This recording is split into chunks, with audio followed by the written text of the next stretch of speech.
After making pilot Faisal Mumtaz Rao her husband, Nadia Khan has become the center of attention on social media. This is Nadia Khan's second marriage while her husband's third. And both have children from the first marriage. While some people praise the marriage, some people were seen criticizing it. Let us tell you one thing here, that Nadia Khan has 2 children from her first husband and 1 child she has adopted. And his name is Khan Khan.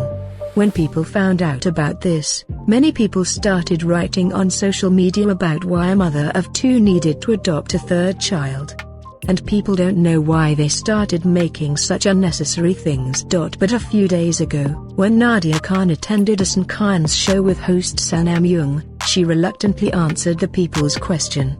In our society, people are fond of making a fuss, she said. The actress in the showbiz is probably getting married twice, but you guys go to nearby houses and you will find out what is happening in our... Don't forget to congratulate actress and host Nadia Khan on her third child. Thanks.